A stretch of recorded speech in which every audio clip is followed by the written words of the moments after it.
Bună ziua, dragii mei! Aceasta este tălmăcirea pentru cei din zodia Gemeni pentru luna iunie. Numele meu este Camizea de la canalul Camizea, 1001 de tălmăciri.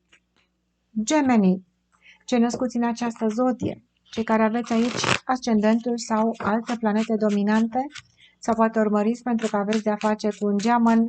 Astăzi vom începe cu citirea energiilor curente generale, să vedem cum vă veți descurca în această perioadă. Iar în partea a doua, Camizea vă întreabă astăzi, ca de obicei, sunteți creatorii proprii voastre realități sau sunteți la mâna destinului? Vom afla în tălmăcirea metafizică. Dar până atunci, geamănul dorește să afle scurt și la obiect ce-l așteaptă în luna iunie.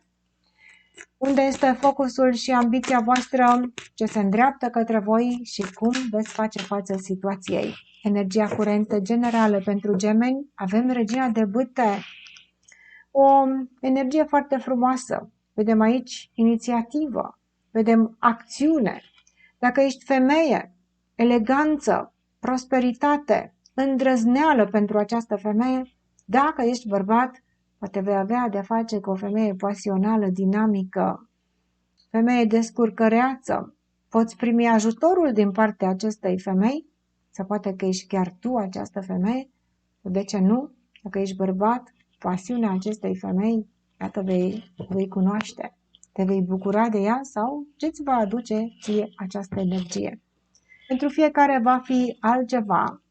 Regina de bâte este acea persoană care găsește o rezolvare în orice situație, căreia nu este teamă și care este nerăbdătoare.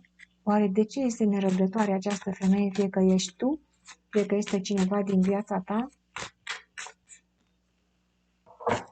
Cavalerul de monede în poziție răsturnată. Ea va stimula persoanele blocate. Cavalerul de monede răsturnat nu dorește să facă un pas înainte, este încăpățânat, nu poate convinge nimeni, are temeri și începe și stârnește puțin pe această persoană. O împinge de la spate. De ce citești Camizea cărți răsturnate? Nu vezi că e răsturnat cavalerul? Văd comentariile voastre că întrebați aceste lucruri. Le explic de 7000 de ori. De ce citesc cărți răsturnate? Pentru că văd foarte, foarte mult în tarot și cărțile răsturnate le amestec în mod special acest pachet în ambele direcții. Îmi oferă mie posibilitatea să văd și mai mult în cărțile de tarot. Voi da mai multe scenarii pentru gemeni astăzi, așa cum fac toată lumea, pentru că nu toți avem viețile la fel. Urmărește firul poveștii tale, da? Deci cine ești tu în această situație? Ești tu persoana blocată? Vei primi un stimul de la o femeie. Ești tu persoana care ai de-a face cu cineva care este blocat. Vei începe tu să treci la acțiune și vei face ceva în scopul acesta. Deci o persoană dinamică care nu mai are răbdare și care nu înțelege de ce cel de lângă este întors pe dos și nu dorește să facă nimic și aceste două persoane se vor confrunta. Fie că sunteți bărbați, fie că sunteți femei, eu am spus că persoana dinamică este partea feminină, dar se pot inversa energiile în funcție de situația voastră. Dacă tu ești bărbat și n-ai chef de nimic, o femeie te va stimula. Iată. Ne știe despre ce e vorba aici. Poate să fie și la locul de muncă. Femeia de bâte poate să fie o șefă, o persoană din conducere, poate să fie și bărbat, dar ne apare energia feminină pentru că are și gura mare și este acea persoană băgăreață, care dacă te vede că stai și nu poți să faci nimic, va veni și te va întreba, bă, care-i treaba aici? Care-i treaba? Cineva te descoasă sau tu descoși pe cineva care este blocat. Deul de spade în poziție răsturnată. Ne arată pe cineva care trebuie să dea explicații, de care este teamă, cineva închis, blocat în inima sa, care parcă nu știe pe ce lume trăiește, va fi stimulat să-și deschidă inima. Îi se vor citi gândurile. Dacă tu ești cel blocat, ai de-a face cu cineva care nu o să te mai lase blocat. Te va stimula să scoți tot ceea ce ai în sufletul, în inima ta, îndoielile și să le analizezi. Dacă tu ai de-a face cu această persoană, vei prinde curaj să comunici, spui, gata, nu mai suporți. Dacă este cel de lângă tine blocat, nu se mai potrivește energia celei persoane cu energia ta și ori se mișcă, ori dacă nu se mișcă, nu mai, că nu mai ai tu răbdare să mai stai aici. vei scoate din inima și din dedesubturile emoționale ale acestei persoane și lucruri plăcute și lucruri neplăcute. Ai chef să te confrunți, dar nu în sensul negativ. Ai chef să vezi care-i treaba. Băi, mișcă-te, băi, că de ce nu te miști? Ia să vedem cine este blocat în viața voastră și îl împingeți de la spate. Ce rămâne în spatele vostru este soarele. Soarele reprezintă așa o stare din asta de zen, în care nu mă interesează, totul este bine, totul este ok. Uite că în această perioadă vei vedea tu anumite lucruri pe care le-ai ignorat probabil și pe care nu ți-ai făcut griji pentru ele și nu o să mai ai răbdare cu cineva. Poate să fie și un copil, cel cu care nu mai ai răbdare, sau cineva imatur pe care l-ai lăsat și ai așteptat să crească, să se dezvolte mental, emoțional și nu a făcut-o și a avut inima închisă și a avut o mare teamă această persoană, a venit momentul să scoți de acolo la iveală din interiorul problemelor care le are aceste persoane și să le analizezi, să le puneți pe față. Și va fi ușor și gălăgie. Aici văd că veți vorbi voi foarte mult. Temperanța răsturnată, această stare de ignoranță va fi lăsată la spate, în care de fațadă, vai, totul este bine, suntem zen, nu se întâmplă nimic aici, da, foarte multe persoane afișează această față ca să vadă alții, suntem ok și în luna asta o să vă vină, stai bă puțin, că aici cineva mă ține stagnat. Stai bă nene, că nu mai am răbdare, că-i treaba. Ce zen, ce e aici? Stai să vedem. Descoasem acum și desfacem firul 4. Asta veți face cu cineva care este indolent. 3 de cupe răsturnat. Foarte puțini dintre voi este vorba despre un triunghi emoțional. Nu toată lumea, repet, poate să fie un triunghi, știu eu, doar o relație de triunghi, nu neapărat erotică. Poate să fie persoane la locul de muncă, în care sunt mai multe interese care se bat cap în cap, aici emoționale. Cineva care, un grup de persoane în care s-au ignorat aceste energii și totul a fost tăcut, așa, nimeni nu spune nimic, toată lumea se tolerează, să fie bine, să așa, și nu se mai poate. În această perioadă, ori dacă e la muncă, șeful sau șefa va veni și se va pune cu gura pe voi, să știți. Și dacă, mai ales dacă tu ești șef sau șefă, vei începe să devii un pic mai răutăcios aici, pentru că oamenii cam profită dacă nu ești cu gura pe ei și vei fi cu gura pe ei. Dacă e la loc de muncă, dacă este în casa și familia acestei persoane, femeia o să fie cu gura pe toată lumea. Dacă este vorba de triunghi amoros, amanta, aici va cere socoteală. Deci, amanta sau amantul, depinde cum este triunghiul format acum, că nu la toată lumea la fel. Deci cine este pe poziția amantului va cere socoteală. Nu îi va mai conveni aici. Și pentru că celălalt care face promisiuni nu se mișcă. Face promisiuni și nu face faptele. Atunci amantul sau amanta o să spună, stai bă frate, că nu mai vreau să mai aștept așa. Dacă ești în triunghi și ești femeie, o femeie, vedem cum se răzvrătește în acest triunghi, pentru că bărbatul nu face nimic pentru ea.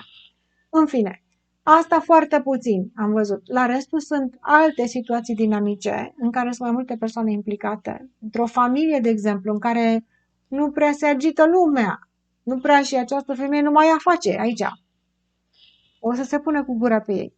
Avem un scurt mesaj care ne sparge citirea pentru cineva care își dorește un progres, care dorește să știe dacă acest progres se va face în luna iunie. Ia să vedem. Ce progres? Vrei să faci un pas înainte? Într-o relație? Să mergi la pasul următor în această relație?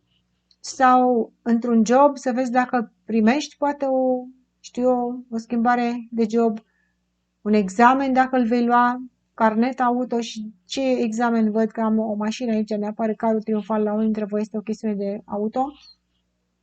Sau pur și simplu este un examen. Vrei să vezi dacă vei trece la pasul următor într-o situație. Să vedem ce este tarotul. Ne apare din nou acest 3 de cupe, triunghiurile emoționale. Pentru unii dintre voi trebuie să se rezolve un triunghi emoțional, se dă pe față. Atenție mare, cei care sunteți în triunghi gemenii, că se dă pe față, fraților. Dar nu toată lumea, da? Cei care nu sunteți în triunghi emoțional, Vi se spune aici că veți avea o bucurie, unii dintre voi legate de alte persoane, da? Deci mergeți ori vă bucurați alături de alte persoane. Dacă este o chestiune de progres care are de-a face cu un grup de persoane, va fi pozitivă. Dar dacă e triunghi amoros, se dă pe față. Bun. Ce se îndreaptă către voi, gemenii, luna iunie? Roata norocului. Schimbare de situație neașteptată. Da?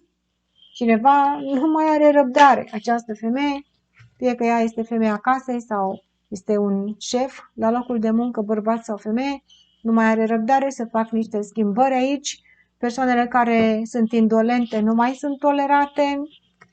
Dacă e de familie, femeia dorește mai mult implicare din partea celorlalți, pentru că ea a obosit aici să stea și ceilalți să nu facă nimic. Ea să se agite. Avem regele de monede în poziție răsturnată, personajul care se pune împotrivă. Din nou, acest personaj este foarte greu să-l urnești din loc sau să-l convingi să facă ceva.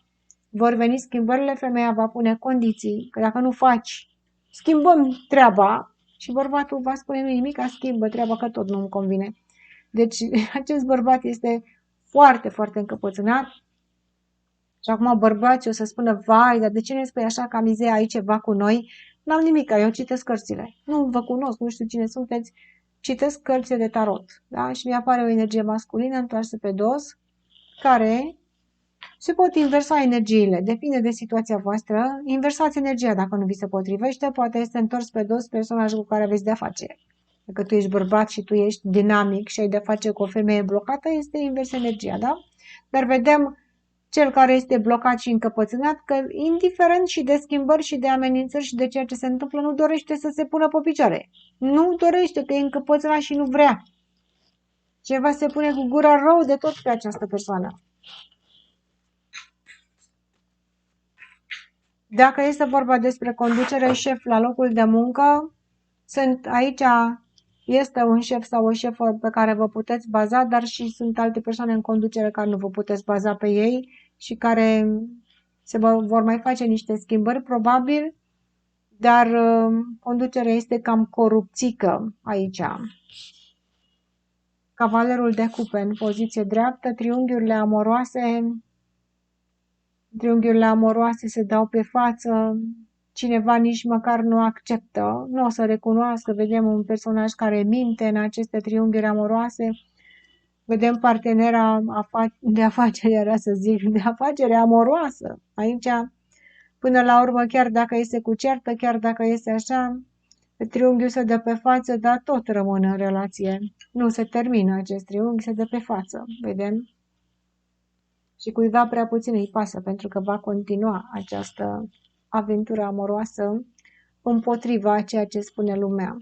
Mai vedem un personaj căruia nu-i pasă aici și care face numai după capul său, că cineva îl vede, îl critică și cere să se potolească și nu va dori să facă acest lucru, dar până la urmă se pare că vor veni și niște schimbări din partea destinului, care vor aduce și persoane benefice. Deci dacă e vorba de loc de muncă și există niște superiori aici care nu fac ce treabă sau persoane care, știu, nu se țin de treabă, vor veni niște schimbări în locurile de muncă.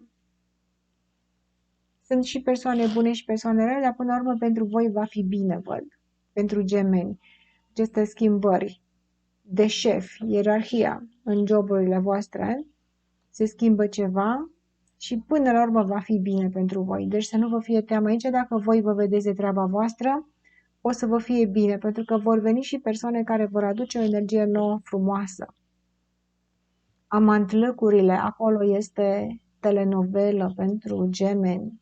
În amantlăcuri și în relațiile acestea de iubire este dramă, cere socoteală, te iubesc, nu te mai vreau, nu pot fără tine și așa mai departe. În relațiile de lungă durată, care sunt ok, acum că nu la toată lumea o să fie amantlăc aici, atunci probabil că se vor stimula unul pe altul cei doi parteneri în probleme casnice, mai mult în acțiune văd, cineva dorește să se facă o acțiune pe care cealaltă persoană nu dorește să o facă, dar până la urmă o faci de dragul tău. Deci sunt niște conflicte în legătură cu niște acțiuni aici, dacă e vorba de casa și familia voastră. Da? Nu văd probleme materiale, nu văd probleme sentimentale, văd mai multe persoane foarte, foarte ambițioase, care fiecare dorește să aibă puterea. Dar până la urmă, cred că mai mult cântă găina aici, că o văd pe găină foarte guralivă și îl văd pe cocoș, care până la urmă trebuie să se supună găinii, că n-are ce să facă, că le pună, îl dă pe spate. Și se face cocoș cu minte, văd că până la urmă, fie că vrea, fie că nu vrea, zice mai bine mă supun la găina asta aici, că mă nebunește de cap. Ce mai ziceți de treaba asta? Gemenii, ce se îndreaptă către voi? Luna iunie. Dacă ești femeie, pune-te cu gura pe ei. Dacă ești bărbat, acceptă că n-ai ce să faci. Cavalerul de bâte. Dinamism, energie, acțiune, conversație, comunicare, schimbări, agitație. Iată, energie foarte multă pentru gemeni și foarte multă acțiune. Va veni și entuziasmul până la urmă, că toată această acțiune nu rămâne așa în aer. Se va produce un entuziasm spre sfârșitul lunii, o să intri în acea energie să fii, wow, abia aștept să fac, să dreg, să vedem cine vine, să vedem cine pleacă. Și apare luna. Luna mai sunt și lucrurile ascunse protejate pe care cineva le protejează aici. Vedem, vei primi tu protecția cuiva? Dacă te supui și dacă ești drăguț și dacă treci peste aceste schimbări fără să te superi, fără așa, vei primi protecție. Stai ascuns mai bine, geamănule. Mergi așa, go with the flow, cum spun americanii, adică mergi cu valul care te împinge și te duce pentru că îți va fi bine în decursul acestor schimbări. Dacă ești în triunghi amoros, amantlăcul care se dă pe față, cine știe ce se va spune, ce se va promite acolo, că nu mai fac, gata, așa, se va mai face pe ascuns acest amantlăc. Asta este, fraților, asta vedem în cărți. Și mai vedem în legătură cu casa și familia voastră, ceva foarte frumos aici, până la urmă se cade de acord dacă problema este în casă și familie. Într-un cuplu stabil, în care se mai ciondănesc cei doi din cauza că unul nu dorește să facă ce vrea celălalt, până la urmă se va face această chestiune, se va convinge și avem regele de monede în poziție răsturnată. De ce citești camizia iar cărți răsturnate? Așa ne cad. Le-am amestecat de 7000 de ori în toate direcțiile. Energia masculină ne cade răsturnată, fraților. Da? Deci iată bărbatul care nu dorește, băi, el stă acolo și este încăpățânat și nu vrea. Dacă e vorba de o cheltuială, nu dorește să facă această cheltuială, dar o să o facă femeia pe ascuns, dacă bărbatul nu dorește, și când o să afle bărbatul, o să fie prea târziu. Deci, fie că vrei, fie că nu vrei, bărbatule, femeia ta va face ce vrea ea și ce este în capul ei. Dacă e la locul de muncă, stai ascuns acolo, pentru că se vor face niște schimbări la conducere și ceva nu merge în această firmă. Este necesară această schimbare pentru că fondurile sau ce se întâmplă material la locul de muncă nu este distribuit așa cum trebuie. Tu trebuie să rămâi acolo pe poziție, să te dai pe lângă șefi, dă-te pe lângă șefi, bagă-te pe sub pielea lor ca să-ți fie bine. Că vedem schimbări mari de tot aici, în afaceri, în joburi. Nu neapărat te afectează pe tine, sunt schimbări la nivelul mare. Dacă tu ești șef, probabil că cine știe, se vor produce niște schimbări pentru tine. Dar în casă cântă găina și cocoșul se va supune că până la urmă nu o să-i fie rău cocoșului, da? Până la urmă o să vadă că asta este, frate. Temerile voastre, gemenii, pajul de cupe. Nu sunt temeri foarte mari, vă este teamă că cineva acționează cu imaturitate emoțională, că are așa o chestie de temperament și zice, bă, ce l-a apucat pe ăsta? Acum, niște chestiuni care se fac aici și poate nu le înțelegeți pe anumite persoane din viața voastră. Mai vedem un copil care poate vă este ușor teamă așa să nu facă cine știe ce greșeală, dar temerile nu sunt mari. Temerile se pot trece, vedem peste ele. Nouăle de spade, stresul mental, din cauza că nu știți la ce să vă așteptați emoțional, din partea unor persoane instabile, dar și aici, din ceea ce văd în majoritatea cărților, nu o să fie stres foarte mare, treceți peste.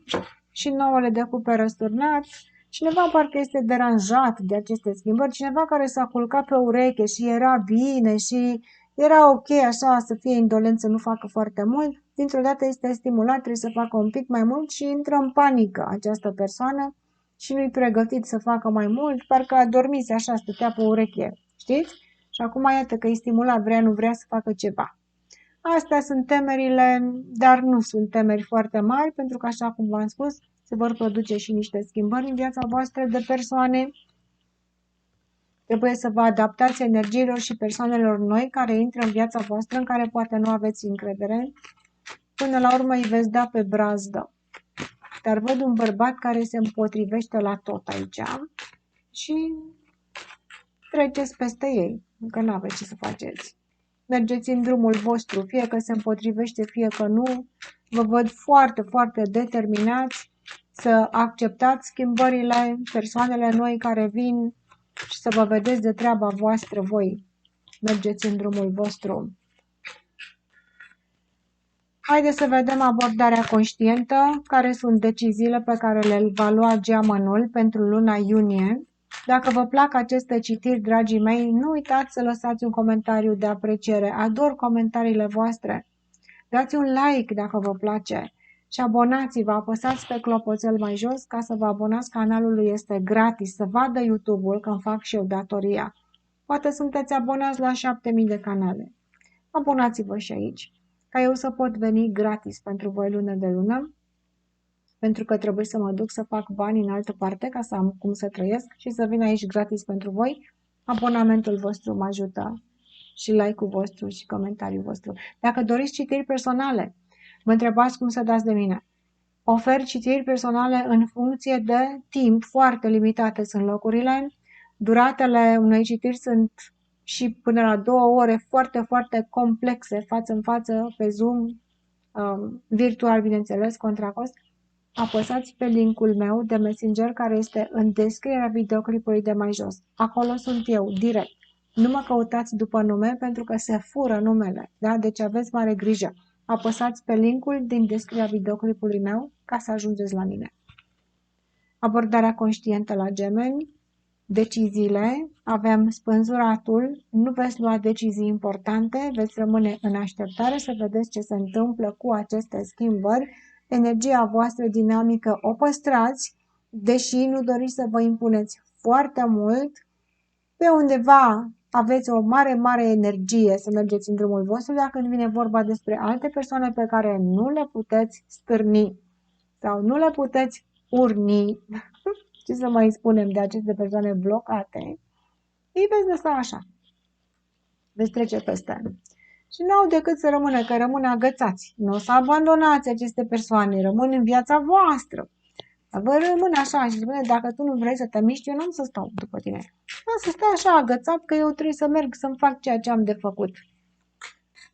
La locurile de muncă va trebui să așteptați o perioadă să vă acomodați cu noua conducere sau cu noile situații.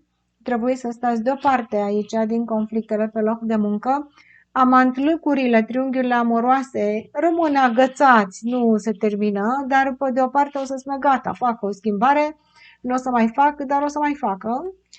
Acum ce să facem? Îi dăm de gol. Iar în restul dintre cazuri, în relațiile de cuplu de lungă durată, unde nu există amantlâcuri sau așa, că nu la toată lumea, acele relații vedem o divergență aici, o confruntare între femeie și bărbat. Bărbatul e încăpățânat, nu vrea să facă ce vrea femeia și femeia ce lasă, bă, stai tu acolo, așa că o să fac eu. Asta este. Treiul de bâte în poziție dreaptă, o perioadă veți aștepta ca celelalte persoane să se trezească puțin sau să vă acomodați cu ele și viitorul este în fața voastră. Nu va rămâne nimeni blocat. Vă uitați mai mult pe viitorul către termen mai lung. Acum termenul imediat, ce se întâmplă în mod curent în viitorul apropiat, nu prea vă interesează. Vă interesează viitorul pe termen lung, către care vă veți uita și acțiunile și deciziile voastre vor fi să treceți peste persoanele care vă blochează pentru că vreți să vă fie bine pe termen lung și asta veți face. Și doiul de monede, veți lua deciziile singuri. Pe termen lung le veți lua. Este în mâna voastră decizia. Fie că cel de lângă tine dorește sau nu să te susțină, vei face bypass, vei trece peste și îți vei păstra un echilibru pe viitor. Da? Chiar dacă momentan poate nu te susține persoana de lângă tine, nu are importanță. Tu te susții, lași așa o chestiune imediată care cere atenție imediată, o vei lăsa, că n-ai cu cine, dar tu vei ține în echilibru viitorul pe termen lung. Haideți să vedem, dragii mei, nu plecați, pentru că imediat citim cărțile Tarotul Transparent, Intermăcirea Metafizică, în care Camizia se transformă din tarotistă în mentalistă. Dacă nu ați văzut până acum partea aceasta a citirii, rămâneți măcar o dată să vedem dacă vă place. Sunteți creatorii propriei voastre realități sau sunteți la mâna destinului? Și omul spune, eu sunt la mâna destinului. Că dacă eram eu creatorul, îmi cream o viață mai bună, că nu eram fraier să-mi creez o astfel de viață. Cu adevărat ești creator, dar nu-ți dai seama, uiți. Ce se întâmplă în momentul de față, vă voi spune câteva lucruri legate de energiile curente pe care eu le văd. Nu iau informație de nicăieri, le văd eu, le observ cu creierul și cu emoționalul meu și vi le spun aici. Este foarte important să avem multă atenție la ceea ce se întâmplă în zona crepusculară. Wow, de ce mai e și asta? A cincea dimensiune, ați auzit de 5D? Câți dintre voi cunoașteți aceste lucruri? Este pericol în această perioadă în 5D. Cel puțin o perioadă, dacă sunteți foarte mult duși în a cincea dimensiune, care este dimensiunea aceasta mentală a viselor noastre, unde noi creăm realitate și în mod normal această realitate coboară și se transformă în realitatea noastră tridimensională. Deci visul nostru urmează să se transforme în realitate.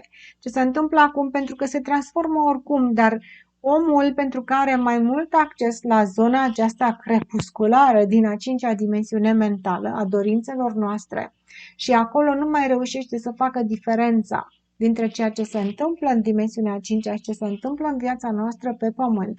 Se deschid aceste portale, pătrundem acolo și rămânem blocați. Omul își creează un vis pe care îl trăiește mental, pe care îl așteaptă și se întreabă de ce nu se produce în realitate, pentru că pe unde mă duc, la ce cursuri, știu eu, cine știe ce cursuri facem, meditații, ritualuri, hipnoze și toate practicile care se fac în ziua de astăzi, promit aceste lucruri. Că tu poți să creezi în a cincea dimensiune și mâine te trezești și aceasta devine realitate. Și omul se duce acolo. Asistat de anumite practici sau pur și simplu își deschide această energie mentală, își creează acest vis și nu mai înțelege de ce pe pământ în viața sa nu se întâmplă aceste lucruri. Acolo am un iubit milionar care cine știe ce face, sau am un iubit poate pasional, sau am un job în care cine știe ce fel de job fac acolo, am o casă, am o familie și pe pământ aici nu se întâmplă aceste lucruri.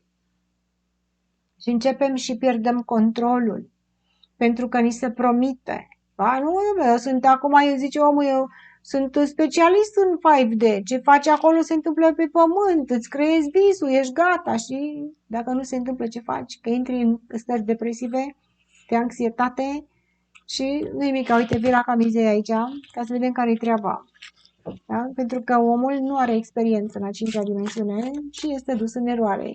Despre ce este vorba acolo. Dar acum toată lumea e maestru de 5D. Maestru al iluziilor suntem. Asta suntem. Dacă reușești să creezi visul tău din a cincea dimensiune să coboare pe pământ, bravo ție, înseamnă că ai făcut ceva corect acolo.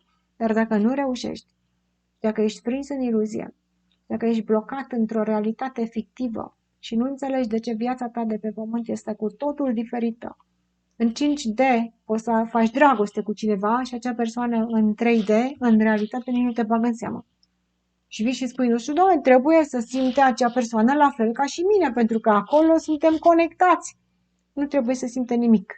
Tu poți să creezi această realitate crepusculară în a cincea dimensiune și nimic să nu fie adevărat.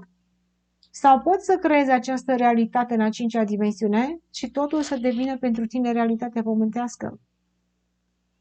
Acolo este cheia. Doar unde este greșeala? Bineînțeles că lucrurile sunt un pic mai complicate decât ni se prezintă nouă de către maestrii creației. Da? Pentru că există legi universale, ceea ce creăm, manifestăm. Da, dar eu am creat acolo iubire, abundență și n-am manifestat nimica. Cum este legea universală, spune omul? Spune că tu ești dus undeva în iluzie. Și că, de fapt, tu creezi ceea ce se întâmplă pe pământ și nu-ți dai seama unde greșești. Zona iluzorie. Promisiunile false.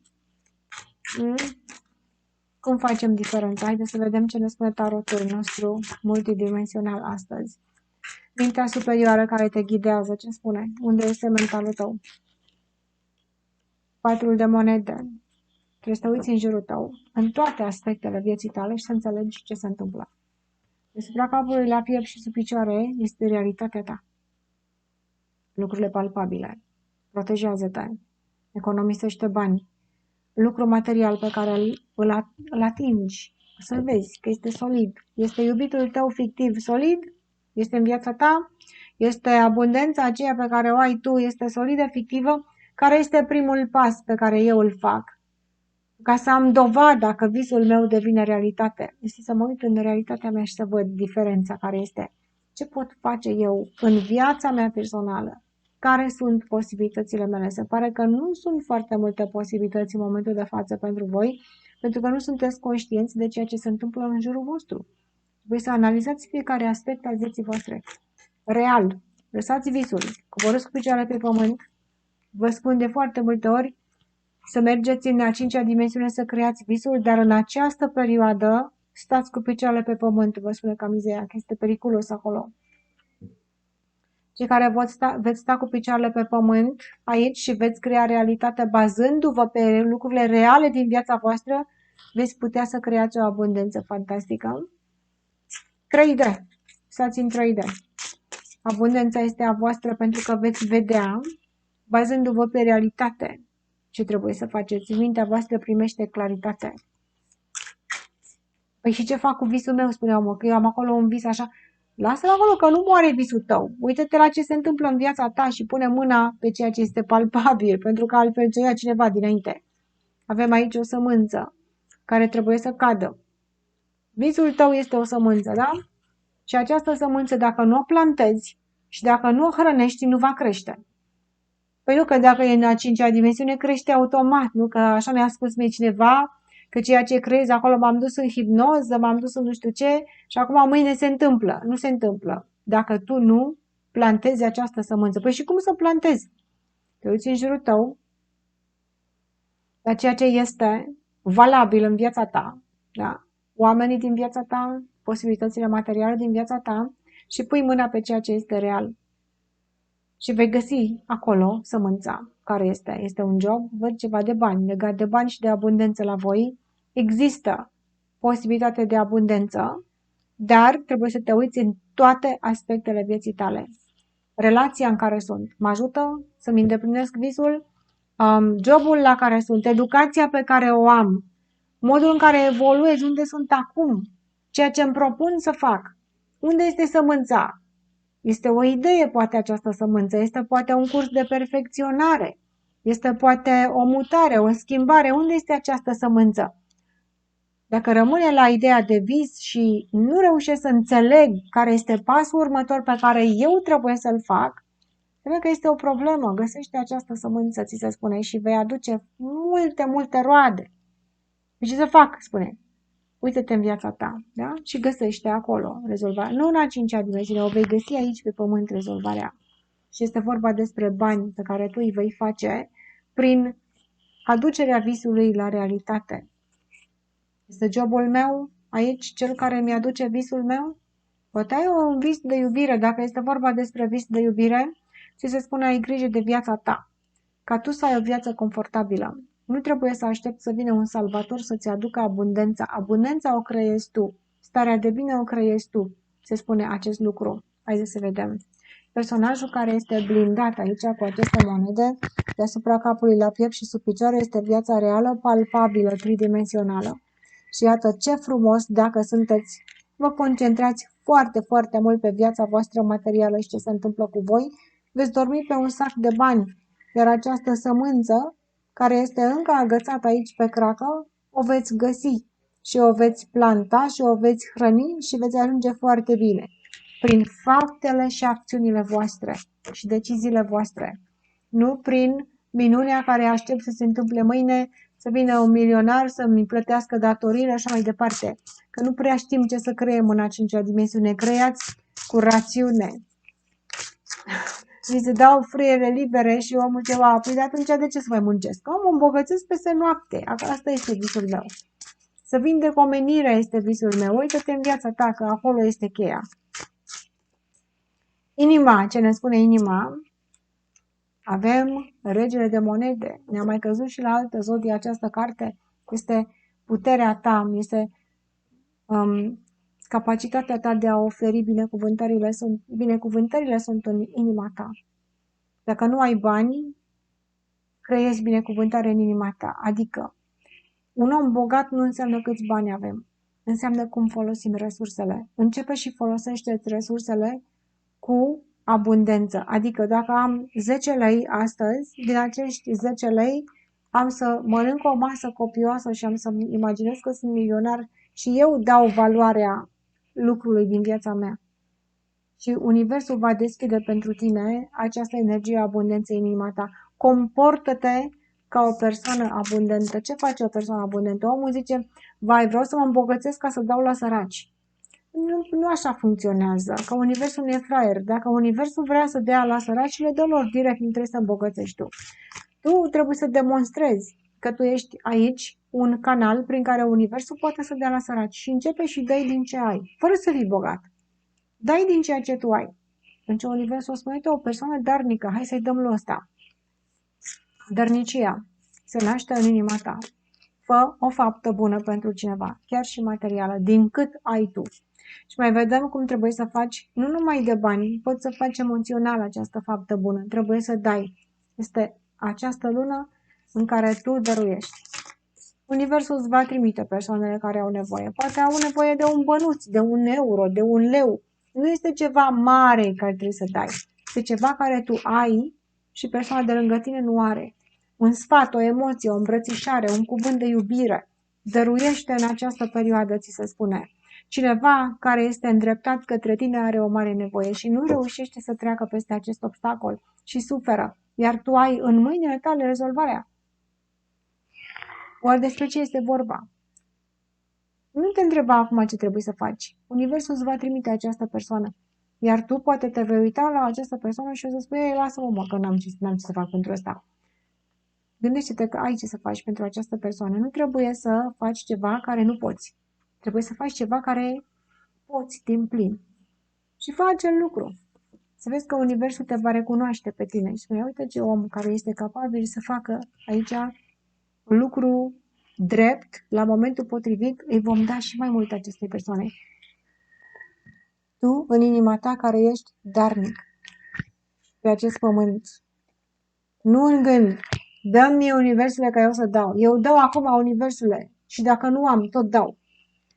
De ce frumos că nu dați numai material, dați și emoțional. Foarte frumos, mai ales lucrurile emoționale sunt extraordinar de frumoase.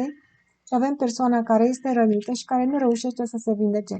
Iar va fi îndrumată să vină către tine ca să te testeze universul dacă poți să dai aceste lucruri. Și universul îți va da ție. Și visul tău de abundență va deveni realitate. Că te întreb, Doamne, de ce nu vine visul? Trebuie să încep să trăiesc visul. Îl trăiesc ca și cum este real. Trăiesc un ghizii spiritual despre voi. Mai vedem aici o persoană care se îndreaptă către voi, iată, pe care voi îi ajutați. Această persoană se va transforma datorită vouă. Este un copil, este un cunoscut, un necunoscut, un angajat, cine știe cine este. Foarte frumos se va transforma această persoană. Și iată cum voi demonstrați universului că sunteți buni. Datorită vouă, această persoană se va elibera dintr-un mare blocaj, dintr-o mare traumă. Iar ceea ce voi faceți pentru ei, nu, cum să spun, Nu este un lucru măreț, este un lucru pe care trebuie să fiți la momentul potrivit pe fază.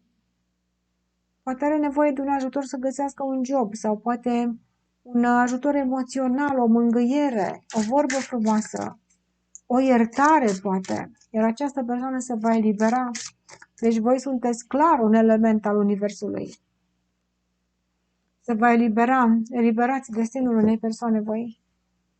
Și atunci o să spui, păi și eu, ce se întâmplă cu mine? Care-i treaba cu mine? Că am visul meu în a cincea dimensiune, de ce să fac eu pentru altul? Pentru că în visul tău acolo, Universul îți trimite ție că tu ești un mesager aici pentru cineva care are nevoie de tine. De acea faptă minoră, de acea vorbă, de acea emoție pe care tu o ai și pe care tu o dai, acea persoană își va dezlega destinul datorită ție. Aoleo, păi de ce acea persoană? Așa este, așa ne spune Universul aici, că este o energie karmică în care tu care aștepți să vină cineva să te dezlege pe tine, să te deblocheze, ce să vezi, tu deblochezi pe cineva. Așa cum acea persoană pe care o aștepți, când mai vine, domnule, că nu mai vine, iubitul nu mai vine, jobul nu mai vine ăla, da? Până să vină, trebuie tu să faci aici o faptă pentru cineva. E simplu așa să spunem, dar e greu de făcut. Nici nu știi ce însemn pentru acea persoană. Ești ghid spiritual tu pentru cineva. Persoana care se deblochează datorită ție intră în această spirală în care poate să fie copilul tău, poate să fie cineva iubit, frate, coleg, care îl deblochezi și îi redirecționezi viața și destinul, iată, steaua destinului. De aceea vine ghizii spirituali trimit către tine pe această persoană. Și tu faci această faptă. Și pe urmă zici, da, și cu mine care-i treaba? Păi o să ți se întoarcă această energie karmică, ceea ce tu oferi, vei primi în schimb. Și îți va veni și ție rândul să te ajute cineva. Aceasta a fost tălmăcirea. Mulțumesc pentru atenție. La revedere!